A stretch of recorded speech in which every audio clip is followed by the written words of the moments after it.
Po naujų metų atėjusi į mūsų komandą jaunas žmogus sako, žinai, Rasa, man Femina Bona kaip mitinė būtybė. Aš taip sustojau, pagalvojau, kiek yra gylio ir tikrumo tose žodžiuose. Didžioji dauguma, mes čia visi susirinkę, kartu kuriam 30 metų sąlygas gimti grožiui. Čia, Lietuvoje, po Tarybų sąjungos.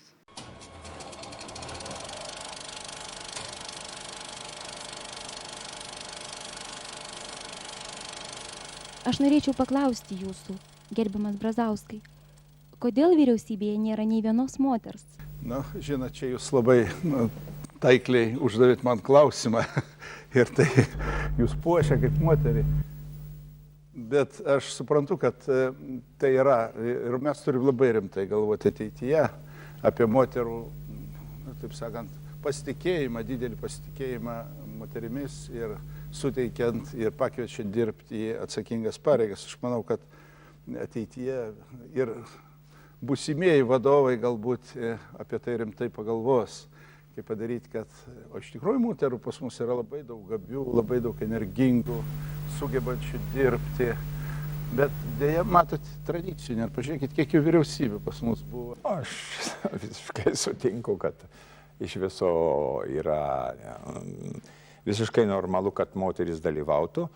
Lietuvos moteris, tarp kitko, turi nepaprastai sunkų gyvenimą ir, man atrodo, sunkesnį negu vyrai. Aš tai labai atvirai pasakau, jos šalia, reiškia, savo darbo turi taip pat ir auklėjimo, ir virimo, ir namų ruošos problemas ir taip toliau. Jos yra nepaprastai drąsios, turiu pasakyti.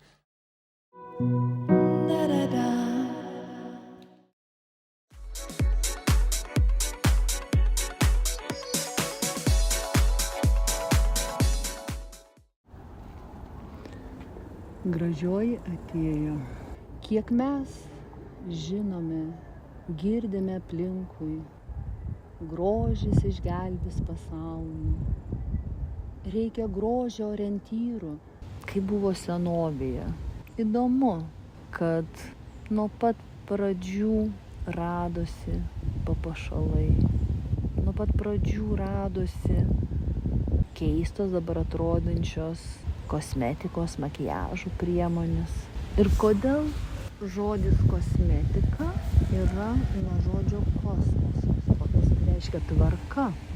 Kokią tvarką mums kuria kosmetika? Jūs galite pagalvoti, kad oda yra didžiausias žmogaus organas. Mes rūpinamės, ko maitinam skrandį. Mes rūpinamės, kuo maitiname, aprūpiname kitus organus.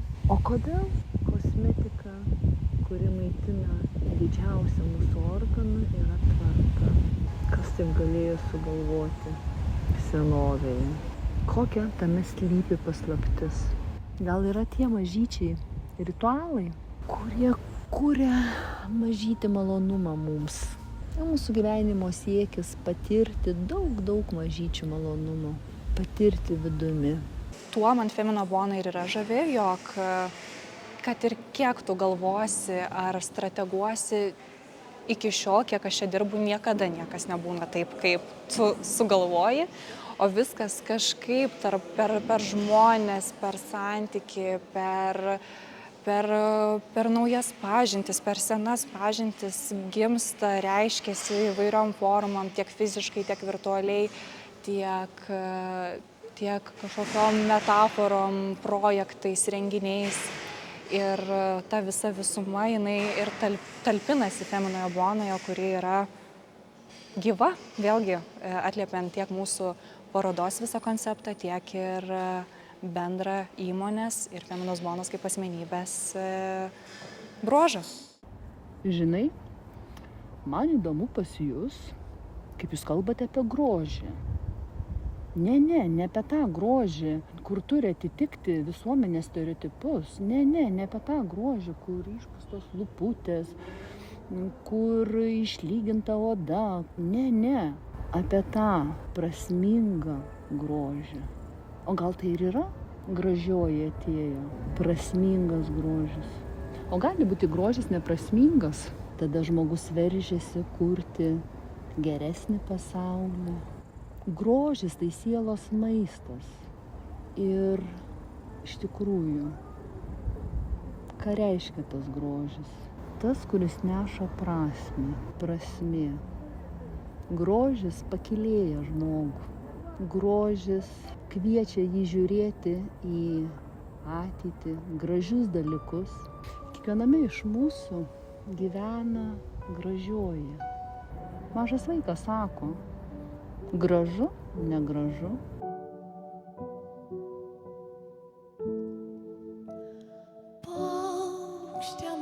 Paukštė mūna viskas, paviešit saulę, duonas vežimas, aš skopu mūna gaudo.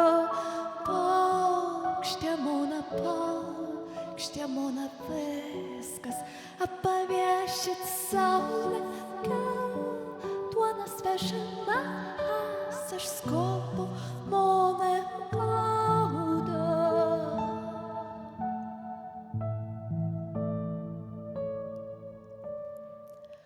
Aš savo veido laukinė peivo, akis išdžiūvusias, į mintų krūvą vars, o viršuvanos teisybė kanuos, įskanėjat.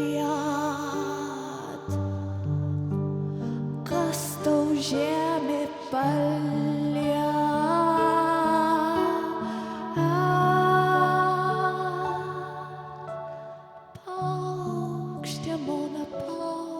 Paukštė mūna viskas, paviešit saulę, duonas vežimas, aš skopu mūna gaudo. Paukštė mūna viskas, paviešit saulę, duonas vežimas, aš skopu mūna gaudo.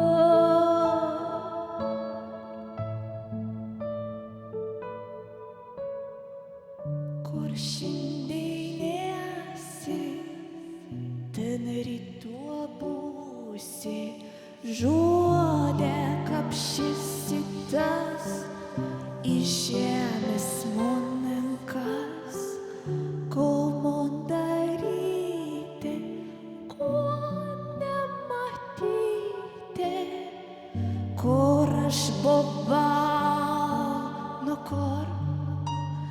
Pašauk monim vardu, pašauk.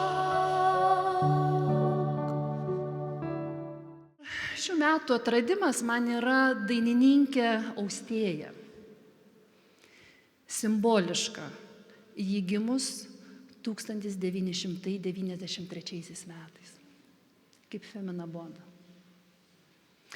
Ji dainuoja žemaitiškai. Manyje teka tikras žemaitiškas kraujas. Ji dainuoja gilias prasmingas dainas apie žmogaus ryšį su gamta. Mano pajautimu mumise teka prieš 5000 metų egzistavusios senosios Europos civilizacijos kraujas. Ir ten buvo nepaprastai gilus ryšys su gamta. Ir galbūt būtent toje civilizacijoje slypi lietuviškas DNR. Malonaus panirimo į mūsų terpę. Aš noriu jūs nukelti į Graikiją. Tai buvo rytas, kaip bet kuris kitas. Kirkė, Ajaja salos burtininkė, dirbo savo sode, sulinkusi tarp lysvių. Jai reikėjo dabar tylos, kad galėtų susikaupti ir išgirsti, ką jai sako žemė, savo paslaptis. Kirkės tamsus, ilgi plaukai buvo dabar surišti į kuodą, kad netrukdytų, kol jinai dirba sode. Apsimovusi ji buvo kelnes, savo saloje ji gali atrodyti taip, kaip nori. Niekas jos čia nemato, ji čia viena gyvena. Į šitą salą ją nutrenkė dievai. Šiaip jau saujelė vyrų, išsigandusių jos talento, amato, meno, raganystės. Kirkė palaižė vieną savo pirštą. Žemė saldi ir kiek rūgštoka. Stiprus jūros vėjas jai pūtė į nugarą, oras buvo surus ir šiltas, saulė kabėjo aukštai danguje, neįprastai tylu. Aplinkui tik skraidė bitės ir dūskė.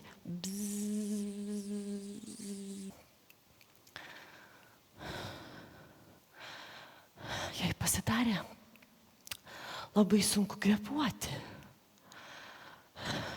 Ji bandė įkvėpti, bet visą kūną perrėžė toks aštrus skausmas. Kirkė susirietė ant žemės tarp savo lysvių, burtai dingo, paukščiai ėmė čiulbėti, bitės dūgsti, medžiai šlamėti, bet ji tik traukė orą, bandydama įkvėpti, o tada suklikė. Trojos karas, iš kurio grįžinėja Odisėjas, buvo tik pasibaigęs. Odisėjas kartu su vyrais ką tik ištrūko iš ciklopų ir iš kanibalų salos, o dabar juos jūra išmetė ant Kirkės salos kranto. Vyrai buvo pavargę, išsekę. Per dienas miegodavo tiesiog šiaip, ant paplūdimio, ant smėlio. O kai nemiegodavo, įsistebeilydavo kažkur toli į vieną tašką ir tyliai verkdavo. Kiek draugų ir kompanionų prarasta Trojos kare, jūroje. Vieną rytą Odisėjas patraukė į salą, į miškus, gal kažką sumedžios, jau seniai nieko normalaus nevalgė. Ir skrodė jisai per tankiai užaugusią salą, o toj saloj miškai, medžiai viens prie kito, ąžuolai, liepos, kedrai, alyvmedžiai. Valandų valandomis klaidžiojo taip Odisėjas, ieškodamas kokio nors gyvūno, bet nieko ten nebuvo. Sala kaip nelyg kad užkeikta būtų. Kol proskinoj pamatė elnę.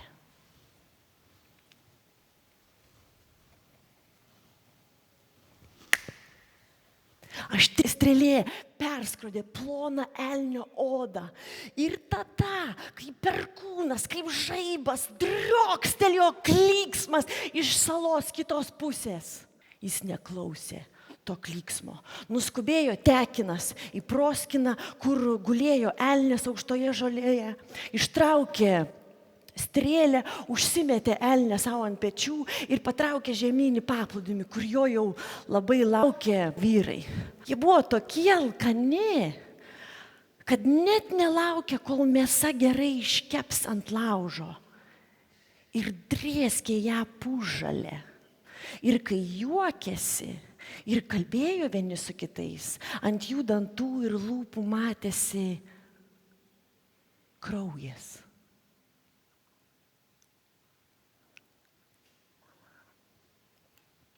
Kirkė vis dar guli savo sode tarp lysvių susirietusi. Kūną traukia skausmas, traukuliai negali įkvėpti. jaučia burnoje švininį kraujo skonį, girdi vyrų juoką. Po kelių valandų skausmas išnyksta. Jie baigia valgyti. Elnė. Kirkė atsistoja, apžiūri savo lysves, išsirenka keletą vaistažolių, nuskina keletą lapelių, ištraukia šaknį ir nuskuba į savo namus. Kitą dieną Odisėjas, pagalvojęs, kad jau vyrai turėjo būti atsigavę kažkiek, pavalgę, sukvatė juos visus ir liepė eiti į salą ir gerai ją išžiūrėti.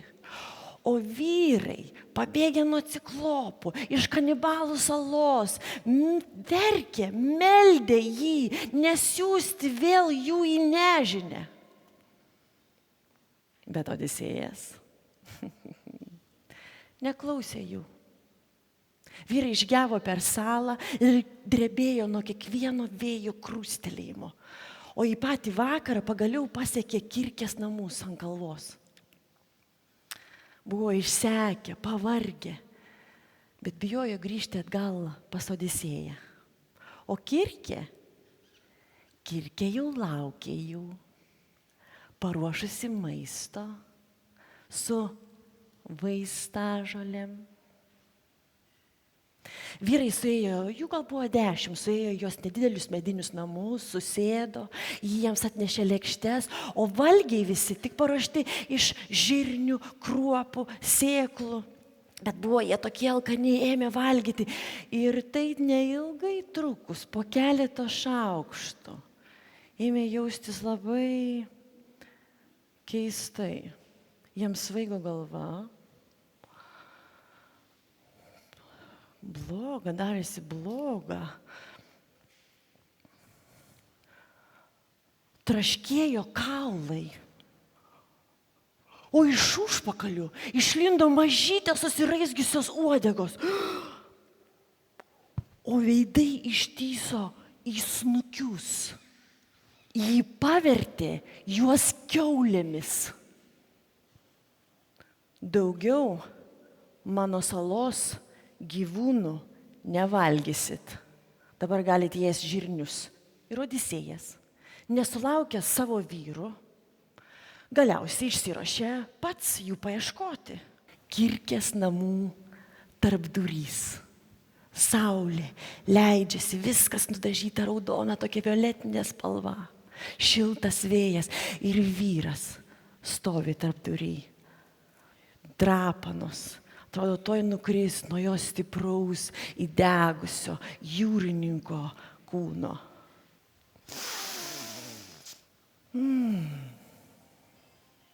Jūsų namai kvepia kaip šitos salos miškai, miela ponė. Kirkė pasižiūrėjo į jį. Nėra toks kvailas, kaip atrodė. O jūs viena čia gyvenat? Viena su savo gyvūnais.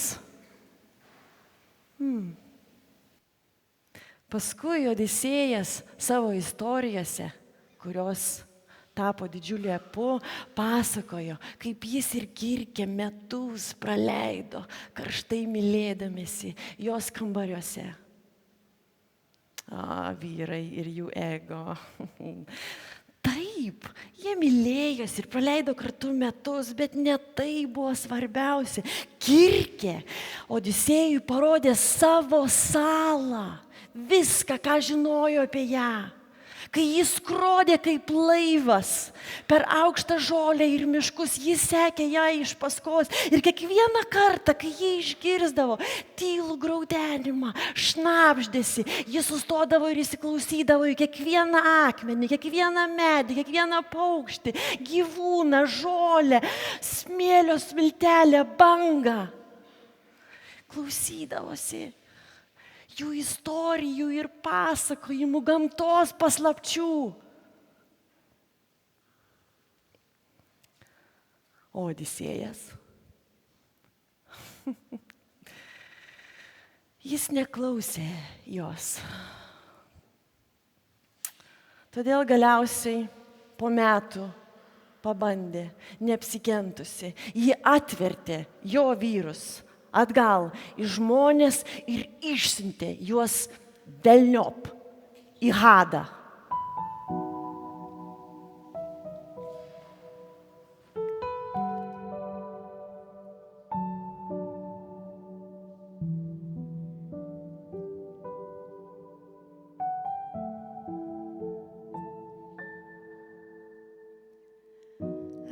Čia išlaužam dorį, iš durų rondam seną teisą, tu būni tas, kur keli rodį, aš tik tada, kur bakštą beina, išlaisvinsim rytojų, prisimeni senus žodžius, ne viskas į nuo mūsų rankų. Bet esam čia įstatom dangų.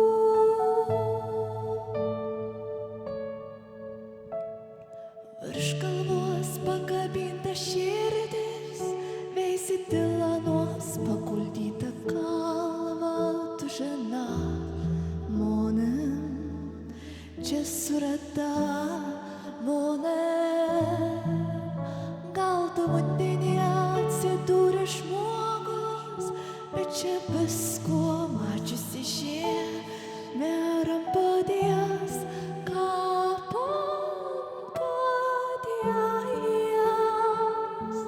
jie pats išskrata, jie pats išskrata.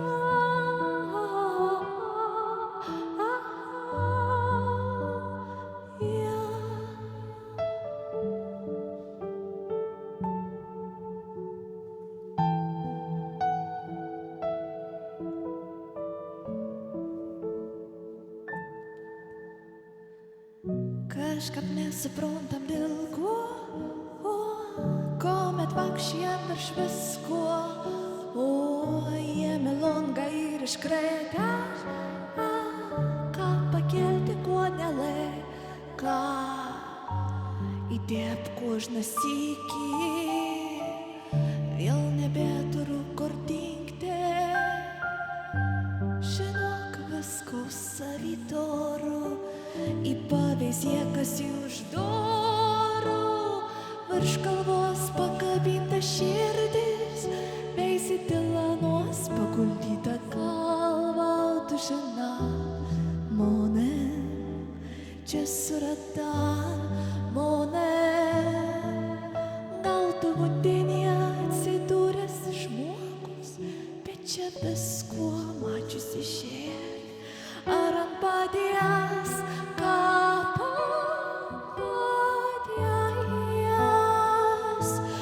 pats išskrata, jie pats išskrata.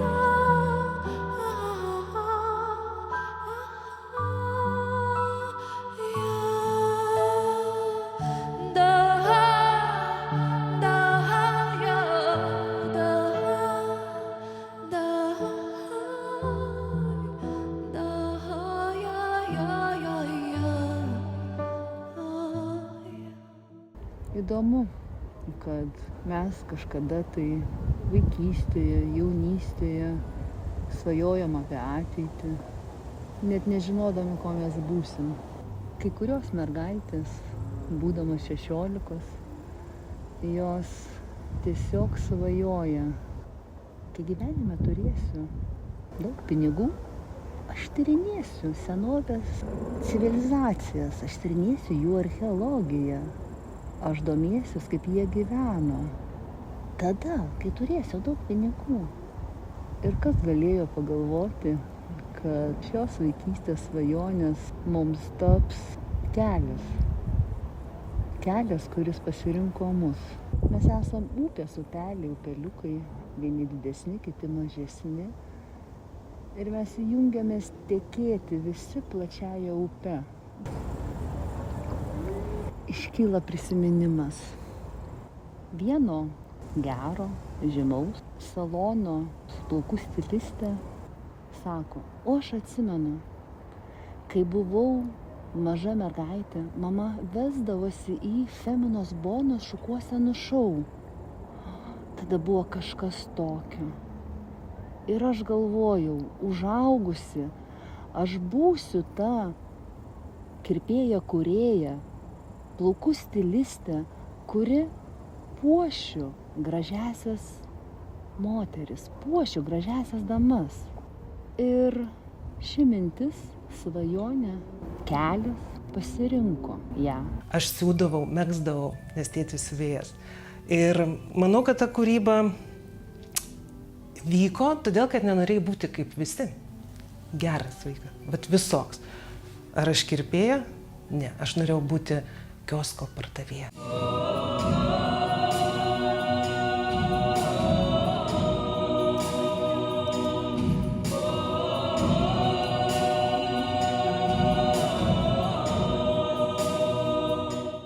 Na, mano reakcija į tėvų tą nenorą, kad aš būčiau kirpėja, buvo tokia labai stipri ir aiški. Aš tikrai žinau, kad tuo momentu aš noriu ten. Tėtis nieko nesakė, mama labai skeptiškai žiūrėjo. Mama sakė, čia nerimtas užsiėmimas, tu esi baigęs rimtus mokslus, eik dirbti. Mano mama sako, ką tu darai, į ką tai panašu. Ir vieną dieną aš parvažiuoju ir sakau, hople, aš nebebūsiu siuvėjas, aš būsiu kirpėjas. Ir šiaip labai skaudžiai visi sureagavo. Turite turėti tokį pasitikėjimą savim. Dėl savo pasirinkto kelio niekada man nekilo abejonės. Būtinai reikia daryti taip, kaip širdis liepia. Mane pagavo kirpykloje, nieko neveikdamas, laukiau draugės ir viena kolegė paprašė, kad aš išplaučiau galvą ir sušukuočiau.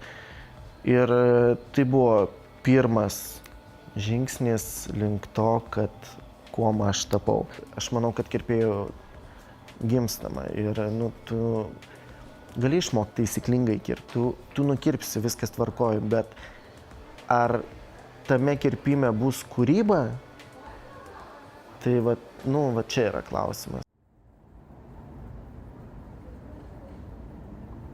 Kodėl vis kyla į paviršių eglė, žalčių karalienė? Kaip mūsų pagrindinis epas, kaip kviečiantis apmąstyti save, savo kelią, moters kelią. Vyrai turi herojaus mitą, tai yra herojaus kelias. Ir jie per tai reflektuoja save, o moteris gali reflektuoti per eglės mitą. Organizacija gali būti herojaus kelias arba eglės kelias. Herojaus kelias plečia teritorijas. Eglės kelias neša, sėja naujų dalykų sėklas. O gal tikriausiai Femina Bona tai eglės kelias. Kaip materializuosi šis potencialas, kaip įsikūnys šis potencialas. Ateitis, ateiti, ateina, gražioji atėjo. Nuo pat mažumės aš buvau tikinti žmogus, bet aš tikėjau ne bažnytinė tiesa, o tikėjau žmogum ir tikėjau grožiu. Grožis man buvo šventykla, grožis man buvo Dievas. Mano šitą polinkį ir šitą jautrumą grožiai pastebėjo mano močiutė ir mano mama. Mano močiutė buvo gydytoja, o vakarais siūdavo iš kailinių, iš mažų kailiukų kailinius klientėm. Aš pamenu, kaip būdama maža šokinėdavau tarp tų kailiukų, sukdavausi. Močiutė man išdroždavo iš burokėlių lūpdažį, aš dažydavausi, močiutė turėjo didžiulį veidrodį. Mano mama man duodavo kalėdų eglės žaisliukus, aš juos užsikabindavau ant ausų ir valandom, dienom ten stovėdavau, kur paliksi, ten rasi, žinodavo mano močiutė. Ir iš tikrųjų šita jautra grožiui taip ir tęsiasi visą gyvenimą, bet ne visada buvau apsupta jo. Kai sutikau bendramžius mokykloje, nebuvau suprasta, nebuvau priimta, buvau gan vieniša. Ir gan sunkiu savo metu prie manęs priėjo mama ir man padovanojo žurnalą, kuriame buvo parodyta, kaip siūti. Ir kaip galima pasisiūti savo rūbą. Pamenu, kad nušvito pasaulis ir supratau, kiek daug galimybių kurti, sukurti ir susikurti. Nebūti apribotai. Pamenu, kaip viskas pasikeitė tą akimirką. Nuo tos akimirkos mano svajonė buvo tapti dizainerė. Aš ją tapau. Įstojau, mokiausi, viskas labai gerai sekėsi, mane labai palaikė, buvau kūrybiška, bet kažkaip tai su drabužiais buvo taip, kad negaudavau atsakymų į savo klausimus. Aš visada tokia smalsutė ir man visada kildavo klausimas, o kodėl? Man tik sakydavo, kaip daryti, kaip sukurti formą. Bet man niekas nepaaiškino, o kodėl taip yra, kodėl mes taip jaučiamės žiūrėdami į vienas ar į kitas formas. Ir tarsi toj savo sferoje, aprangos dizaino sferoje, nebetilpau. Ir tą akimirką pirmą kartą susitikau su Femina. Tai buvo 2000-ieji, 2000 gal kokie pirmi. Ir Femina tuo metu rengė labai naujos specialybės įvaizdžio dizaino mokymus. Ir šitos kursus nuėjau, aš juos gavau kaip dovaną iš savo vyro, tai buvo mano gimimo diena. Ir aš grįžus po pirmos dienos verkiau. Aš pirmą kartą sutikau savus. Aš sutikau žmonės, kuriem rūpi turinys, kuriem rūpi prasmė, kuriam svarbu atsakyti į klausimą, kodėl. Po 3 dienų mokymų aš iš karto viską mečiau, ką dariau ir pradėjau dirbti įvaizdžio dizainerė, visiška avantiūristė.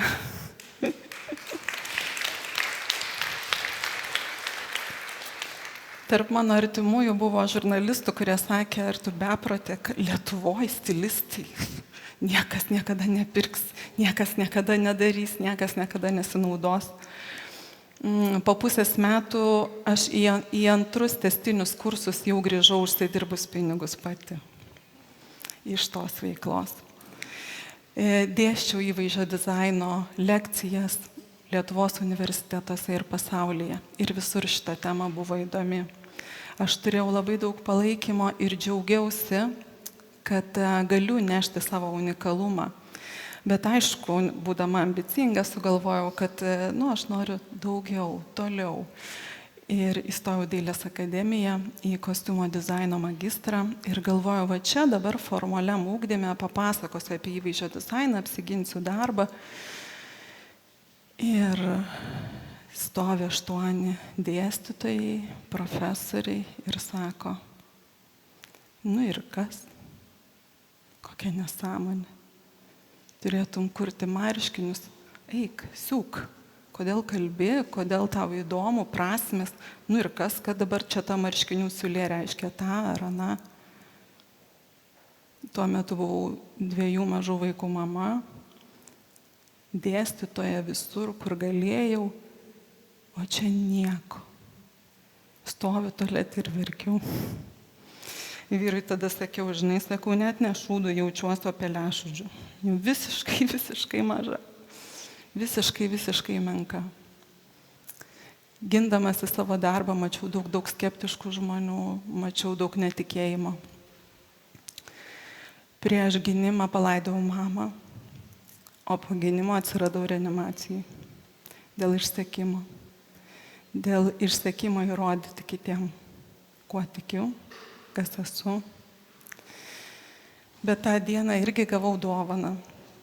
Vienintelė buvau sąmoninga tarp nesąmoningų žmonių ir gavau galimybę, pauzę, pasižiūrėti, o tai kas iš tikrųjų man yra tiesa. o kas iš tikrųjų man yra grožis, kas man yra kūryba. Ir man kūryba yra neprikurti ir nepridėti ant viršaus. Man kūryba yra atverti tai, kas yra gražaus. Leisti atsiskleisti.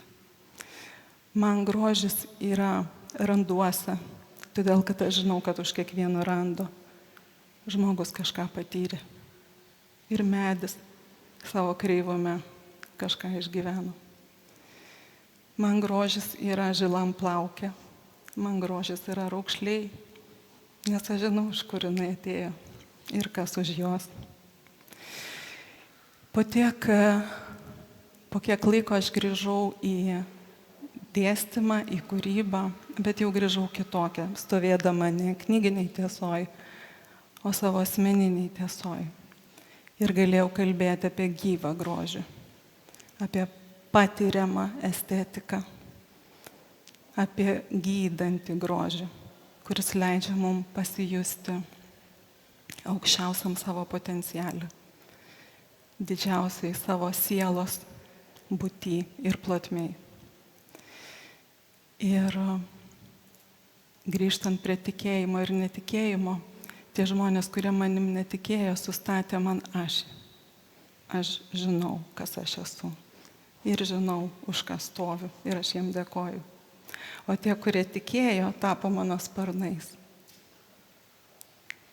Ir aš juos jaučiu visada, kai stoviu, ir dabar sparnai dideli.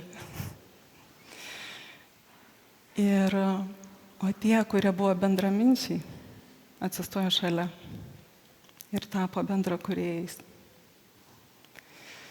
Ir žinot, lyderystė yra ne apie buvimą priekį. Lyderystė yra apie atsistojimą už nugaros, už kuriančio žmogaus nugaros ir apie tikėjimą jo. Nes jo sėkmė yra tavo sėkmė. Ačiū, Femina. Iš tas veidas, kur išėjom visas mintis susirinkom ir galvojam, kad to užmarša korėjas kau, atradęs dėl komėtės kap išganęs ir galvojam, ką jau pajutau, daugiau nei supratau. Pasakiau, mažiau neišgirdau.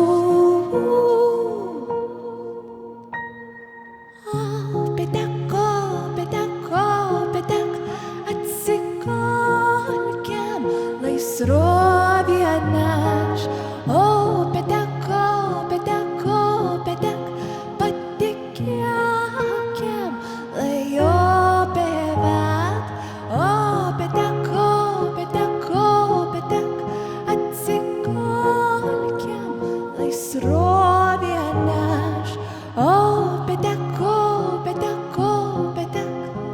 patikėkim, lai jo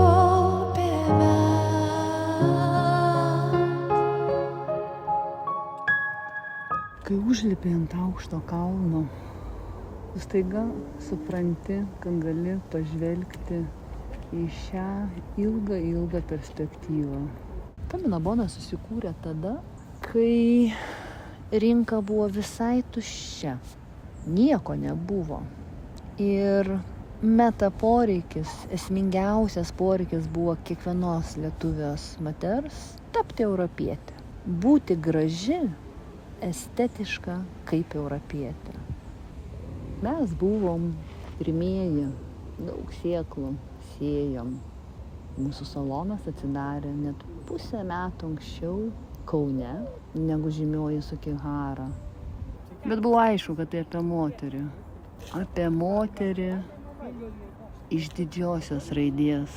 Apie moterį, kuri kūrė kitas moteris. Aš manau, kad Femina Bona šiandien yra būtent tokia, todėl kad ją kūrė labai įdomios, unikalios, stiprios ir labai gražios moterys. Kodėl moteris kūrė tas moteris. Jos sukuria aplinką. Moterų bendrystė sukuria aplinką rastis kitų moterų draugystė. Femina Bona 30 metų. Moterų bendrystė. O gal pavadinkim spa namais? Nu ką tu? Taigi niekas taip nevadina. O mes pavadinom. Kaip radosi Femina Bona? Niekada neturėjom svajonių kurti grožį. Noras buvo tyrinėti senasias civilizacijas, kuris dabar vis labiau bunda ir bunda sąmoningai, suvokiant, kad Gimbutienės nagrinėta senoji Europos civilizacija, joje slypi lietuvių kultūros kodas. Lietuviai yra orientuoti į kokybę. Ir radosi Femina Bona, kuri buvo orientuota į kokybę. Pirmasis etapas buvo susijęs su grožio salonais, su produktais, paslaugomis. Ir tuo metu pagrindinės vertybės buvo kokybė, inovatyvumas, tarptautiškumas.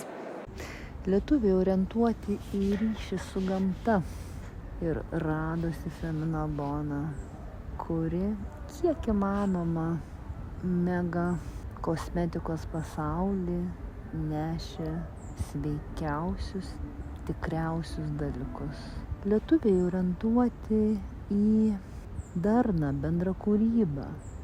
Ir radosi Femina Bona, kuri daug labai darė projektų, kur kvietė jungtis įvairiausius partnerius į bendrą kūrybą. Ir tie projektai jie buvo patys skaniausi. Ne šampūną parduoti, ne kaukę užtepti, o projektai, kurioje buvo bendrystė, kurie buvo jungiantis projektai. Per 30 metų Femina Bona sukūrė tam tikrą kultūrinį kontekstą Lietuvos estetikos ir grožio rinkoje. Ir šiandien ji tebekuria estetinę kultūrą, kuria gilinasi, ką kiekvienam mums reiškia grožis, kaip jis mus įtakoja, kaip įtakoja mūsų sprendimus, mūsų veiklą, mūsų rezultatus. O po 50 metų aš linkiu Rasai parašyti knygą, kaip ji augo kartu su Femina Bona ir kaip Femina Bona leido jai kurti save kitose srityse. Bet dabar tai kiekviena iš mūsų jaučiasi europietė, tikra europietė. Tai kur toliau kviečia Feminos Bonos kelias? Koks toliau yra esmingiausias dabartinės šiuolaikinės moters poreikis estetikoje?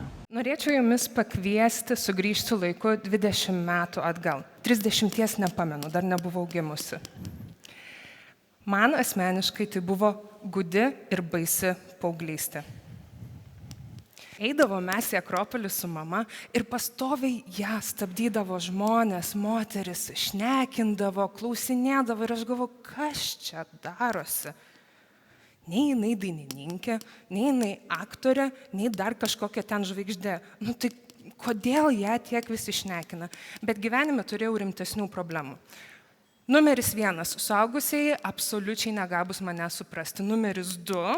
Ar vampyrai egzistuoja? Ir numeris 3. Mama žiauriai daug keliauja, mama labai daug dirba, jos dažnai nėra namie, o kai yra, šmėžuoja žodžiai Pivot Pointas, Kiūn, Femina Bona, Londonas, Vidal Sassoon, visokie tokie reikalai. Ir man nekerpa tos emo šukuosenos. Nu tos, jo, pašiauštos, juodos, visokios ištampytos. Ir aš galvoju, tai kam būti kirpėja, jeigu tu negali padaryti emo? Atsikelkime 10 metų atgal į praeitį. Mano stilius patobulėjo, jau nebe emo buvo svarbu. Ir kažkaip susijusiai su tuo turbūt ir mamos kirpimai man pradėjo patikti jau tai, ką aš nešiau ant savo galvos.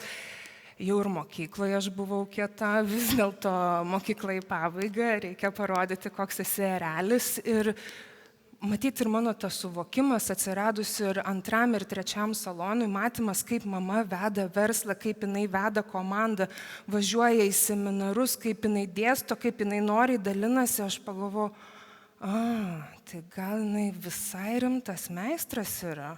Tad kai mano klasiokė paklausė, Mingaile, gal žinai, kur kreiptis, aš norėčiau būti kirpėja, drąsiai, Ramunė Vigelė, Femina Bona, Pivot Point. Pabandykime prisiminti, gal kai kurie nenorėsit prisiminti tos baisius pandeminius laikus. Karantinas, izoliacija, visi šarumburum. Aš tuo metu ramiai gyvenau Anglijos kaimelyje, prie jūros. Klausėt, kodėl? Todėl, kad reikėjo kažkaip pabėgti nuo mamos, kuri siūlė būti kirpėjo, aš nenorėjau. Tai lengviau padaryti atstumą, negu tiesiai šviesiai pasakyti ne. Kai mama paskambino ir klausė, klausyk, gavau prisijungimą prie Vidal Sassoon masterklaso online, gal nori, ir aš jai pasakiau taip. Čia buvo mano keistas sprendimas. Ir atsisėdus prie kompiuterio, 8 valandas prisižiūrėjusi tą vyruką, kuris pasirodo Markas Heisas, kūrybos direktorius, aš nežinojau, ką aš žiūriu. Ir tiesiog galvoju, visą gyvenimą man pasakojo, jeigu pradėsi kirpėjo specialybę, galėsi rinktis plačiai. Nori kirpti moteris, prašom, vyrus, barberį atvarė į Lietuvą. Nori būti koloriste, drąsiai, dirbk užkuliuose, teatre, televizijoje, ar tu ką tik nori, pasilik tik tais edukacijai, atsidaryk savo salonus. Gerai, suprantu, kodėl man niekas nesakė, kad tai yra tiesiog be galo įdomi profesija. To būtų užtekę. Aš supratau, reikia pirkti bilietą atgal, namo. tą ir padariau. Palikusi visą savo gyvenimą Anglijoje, kas ten bebuvo sukurta, su porą lagaminų nusipirkau mikriukų, bilietą atgal, kirtau visas sienas nelegaliai, nes izoliacija, karantinuotis, nieko negalim daryti. Ir aš grįžtu į Klaipėdą. Ir man mama padovanoja pirmas Matsuzaki žirklės. O. Savo vadovėlius duoda man vartyti. Geras. Kviečiasi kartu į savo namus ir į mano buvusius namus ir pradedame daryti dalykus, kurių niekados nedarėm. Aš kerpu lėlę ir jinai taiso mano rankų padėtį. Gerai. Mano sukrypusius pečius atgal stato. Klausia tą patį klausimą iš naujo ir atrodo, jau turėčiau žinoti atsakymą, bet aš jo vis tiek nežinau. Mano pirmas seminaras. Važiavau viena pirmą kartą į Vilnių, 5 ryto. Tyliai atsibundu per mamos pusbrolio butą, stengiuosi susišukuoti, susigrūsti viską į kuprinę, ką ten bereikėtų seminare nuo 15 fenų, 16 šepečių, viską susijėmiau ir važiuojam Vilniaus kamščiai, spėsim, nespėsim pataikyti, gal važiuoti atgal į Klaipėdą, žiauriai baisu. Ir žengiu per tas duris, drebančiom kojom, mane pasitinka visai normaliai, gerai. O ten stovi Joli, ten Kopel. Ta pati, kur mano mamos pirmoji dėstytoja. Ir ką dabar, ir mano pirmoji, ta tokia pasaulinė dėstytoja. Ir tas ratas taip gražiai sukasi ratu, todėl kad Joli ne tik pasidalino žiniomis, bet jinai manyje uždegė tą ugnį, kurią aš atpažinau, kad štai kodėl mamos nebuvo namie, štai kodėl jinai varinėjo, štai kodėl jinai nori dėstyti, dalintis su klientais, su kitais. Aš tą ugnelę pajutau ir jinai yra dabar kartu su manimi. Ir aš labai labai džiaugiuosi, kad už poros savaičių jau turėsiu galimybę savo pirmiesiems pradinukams irgi galbūt uždegti tą ugnelę. Per Femina Bona susitikę žmonės keičia vieni kitų gyvenimus, kuomet pradinukas patampa dėstytoju ir kad netgi tie, kurie visiškai neplanuoja sieti savo gyvenimo su grožio specialybės profesijomis, žinotų būtent tiksliai, kur reikia kreiptis.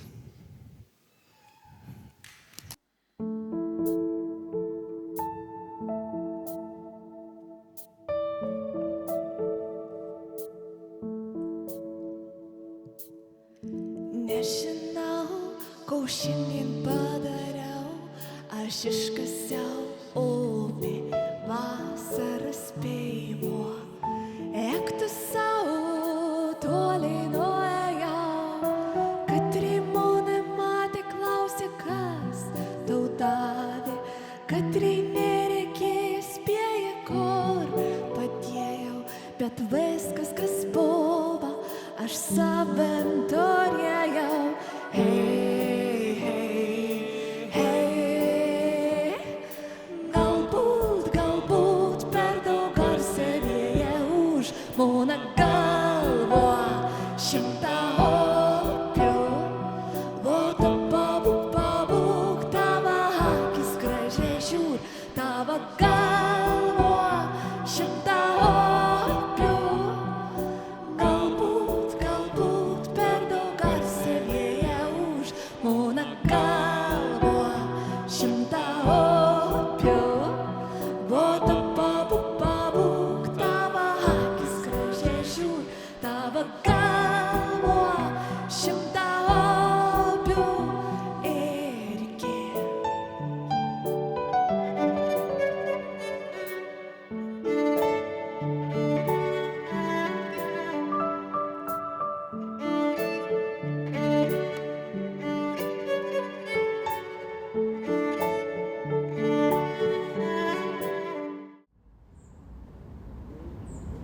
O gal padarykim asmenybės seminarą? Nu kam reikia, klientams tai neįdomu. Antrasis etapas buvo tos pačios vertybės, tik mes jau pradėjome gilintis į žmogaus autentiškumą, kalbėti, kuo grožis siejasi su menu, estetika, ir tada gimė kultūriniai renginiai, performansai ir net teatras. O dabar matom, sąmoningumas tampa viena kilniausių kompetencijų. Vieną rytą gaunu laišką, išeinu iš jūsų ir noriu pasakyti, kad Femina Bona tai ne kompanija, tai yra asmenybių mokykla, tai yra kažkas daugiau. Visada tai buvo organizacija, kurioje moteris tik tai dirba. 1, 2, nu daugiausia 3 vyrai. Ir klientai moteris, didžioji dauguma. Todėl Femina Bona yra moteris. Femina, aišku, lotyniškas žodis, bet Bona, kodėl Bona? Vidinis ir išorinis grožis, buvo ir tokių frazių. Vidinė harmonija, buvo ir tokių frazių. Prieš daug metų, kai niekas apie tai dar nekalbėjo, Femina Bona jau kalbėjo. Įsiklausykite į renginių pavadinimus, kiek juose yra gylio ir prasmės. Kuriančios moters dieviškumas, Siemua. Aš dievinu savo darbą. Autentiškos vyriškumo istorijos. Šukuosenos teatras.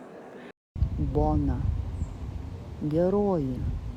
Bet geroji kame? Gėris, pasak mūsų lietuvių mąstytojų, yra doros išraiška. Tai, kas dauginasi, tai, kas auga, tai, kas suteikia gyvybės daugiau. Kiekvienoje iš mūsų gyvena gražioji. Gražioji Bona. Ir kaip mes turime pasimatymą su tikruoju grožiu, mūsų gražioji atbunda, skleidžiasi, spinduliuoja charizmą, džiaugiasi. Ir vien jos buvimas augina gėrį aplinkui. Mesgi atsimenam tai, kas yra gražu. Ir tai vis mus veda tolyn. Praeity lieka tai, kas patirta, išmokta, suprasta, apmąstyta, o kelias veda, gražioji ateina.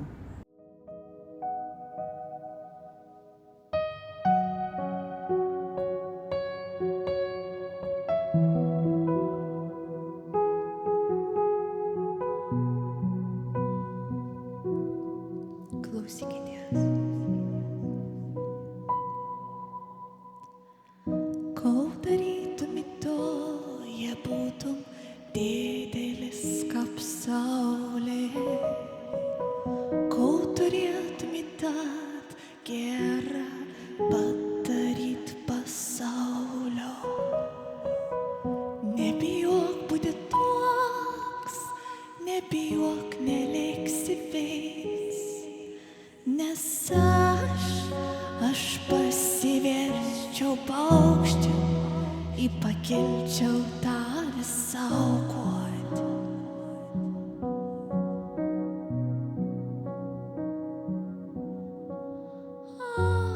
Bestekėdė nesustos, mūsų dainas mum dainos. Tu pasiklausyk, apie gražiausius mūsų metus, apie žvaigždėm teistus takus. Tu pasiklausyk, bestekėdė nesustos, mūsų dainas mum dainos. Tu pasiklausyk, kaip savo rankom dėsim kelią, naują dainą kelią gale. Tu pasiklausyk. Atsiminkite datą. 2020 metai, kovo 14. Šeštadienis. Guliu nuo pat ryto lovoje, šalia kavos padelis, arbata, kompiuteris ir visą dieną visas dėmesys sutelktas į pandemijos žinias. Uždarys, neuždarys, tai kaip čia bus, o kaip kitur.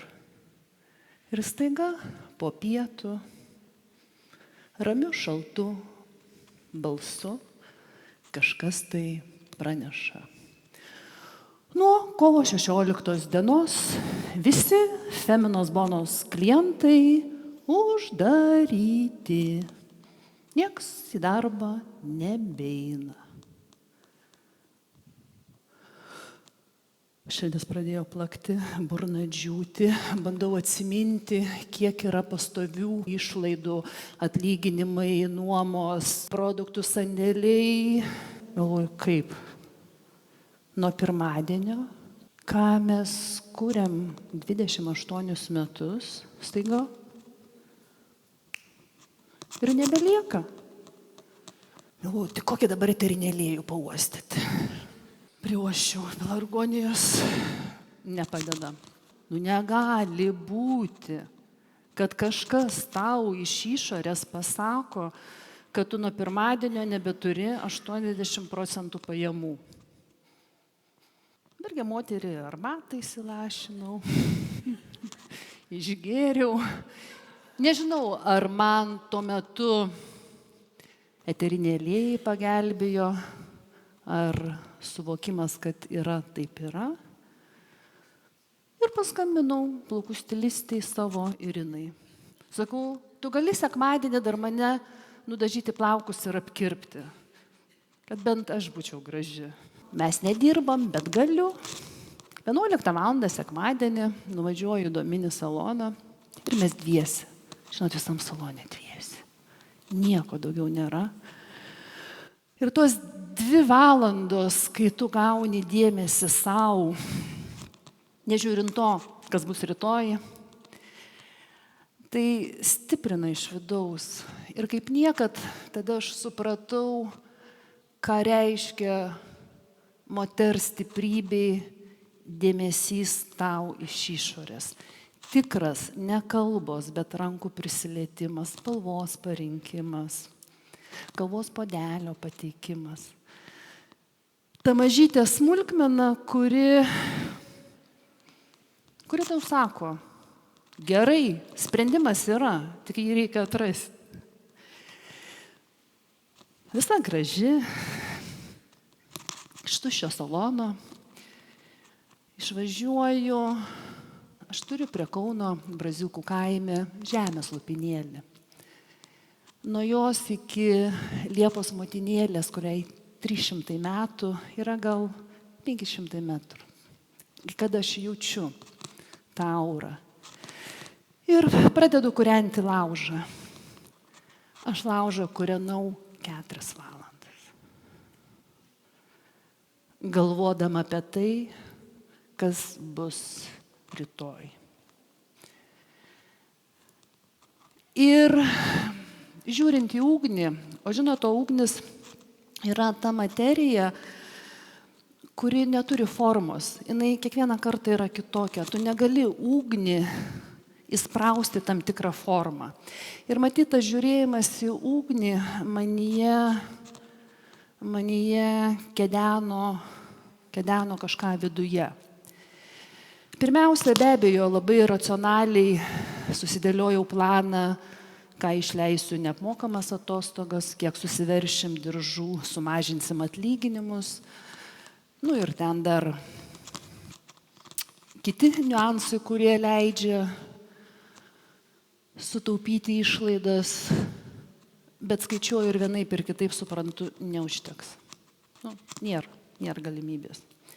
Ir tada staiga ateina mintis. Taigi mes turime IT įrankį rekomendacijos projektą.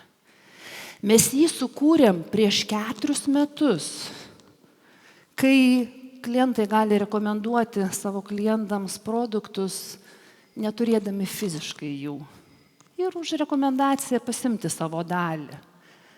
To projekto prieš 4 metus niekam nereikėjo. Nei organizacijos žmonėms, nei klientams. Mes investavom, mes kvietėm. Jis tiesiog buvo tuščias. Ir kovo 16 jis tapo mūsų pagrindiniu veiklos modeliu. Mes skambinom savo klientams, palaikėm jos duoti kažkokius vaisius. Ir žinot, per savaitę mes taip susitelkiam viduje į vieną kumštį, kaip yra sakoma, mes susitelkiam tada, kai yra išorinis priešas. Ir tada pradėjo rastis naujos idėjos. Dažų kokteiliai. Turbūt atsimenat ir žinot, kas tai yra. Jausmų dėžutė kaip dovanos online. Negali būti online mokyti klientus. Radosi online mokymai. O po to prasidėjo produktų trūkumai, nes žaliavų grandinės jos visam pasaulyje sutrūkinėjo. Tikslas buvo išgyventi. Ir mes išgyvenom. Ir mes išgyvenom dėka, kad veikiame, pynės tarpusavį visi kartu. Praėjo pandemijos, mes išgyvenom. O kas toliau? Pasaulis pasikeitęs, įpročiai pasikeitė. Artėjo 30 metų, reikėjo vis tiek jau galvoti, tai kur ta verslo šerdis. Ir sausio mėnesio atėjo pas mus į komandą naujas žmogus, jaunas, 22 metų. Su Feminos Bonos įvaizdžiu padirbėti. Ir po 2 savaičių jinai pasiprašo pas mane į susitikimą pristatyti idėją. Jinai ateina, matau, jaudinasi. Ir aš jaudinuosi.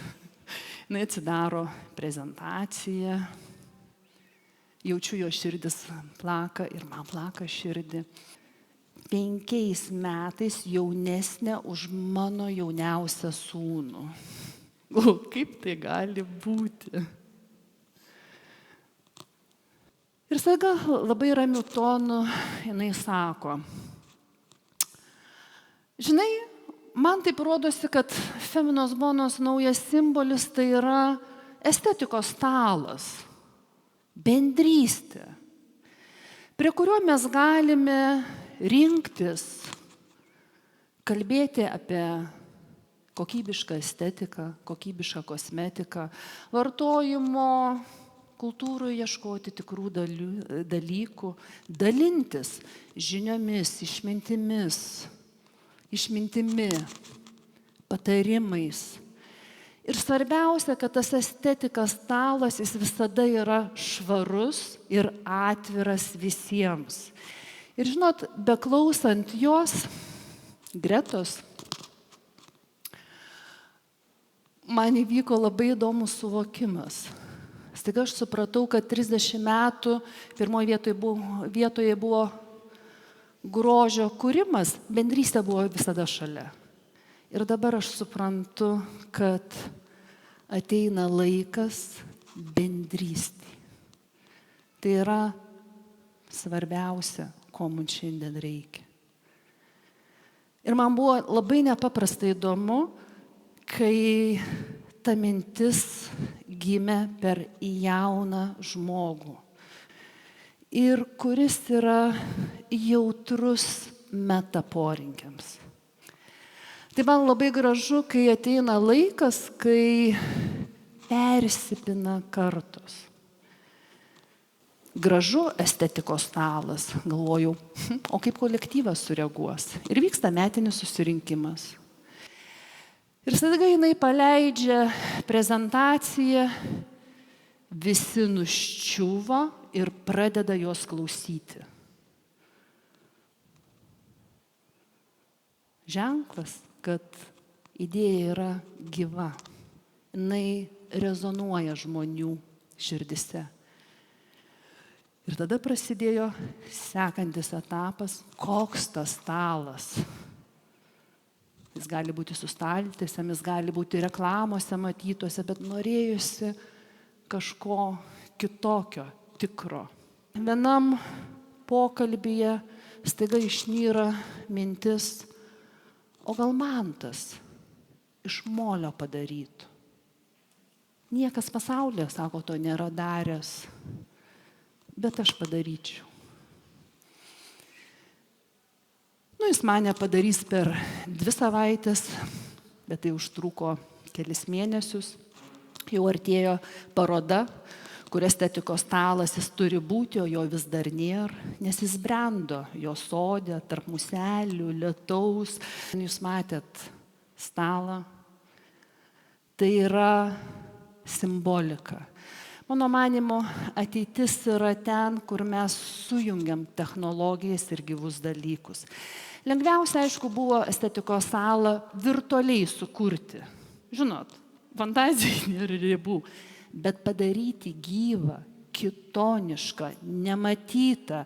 Ir kaip Mantas Petravičius sako, žinai, Rasa, greičiausiai tai pirmas pasaulyje yra toks molio art objektas. Radosi metafora, kuri tiesia kelią mums eiti tolyn. Ir man estetikos stalas tai yra apie gyvąją estetiką. Tai, ką aš patiriu dabar, čia. Kiekvienas mes viduje turim savo gražiąją. Ir jai dabar atėjo laikas iš vidaus ją tiesiog rodyti kitiems. Ta melodija yra skirta pakelti savo dūšias į viršų. Kiek tik į šiandien, jei ne į šiandien, tai nieko tokio, galbūt iš šias rytuo.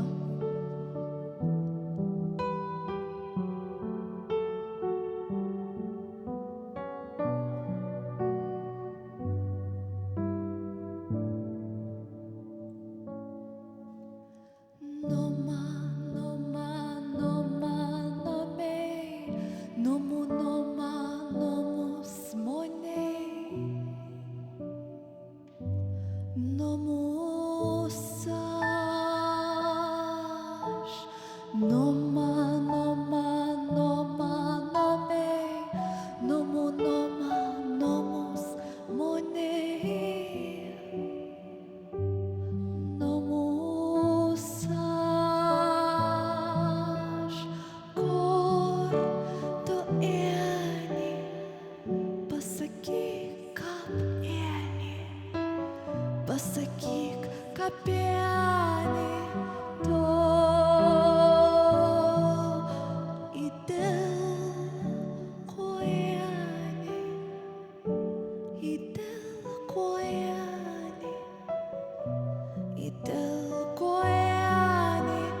to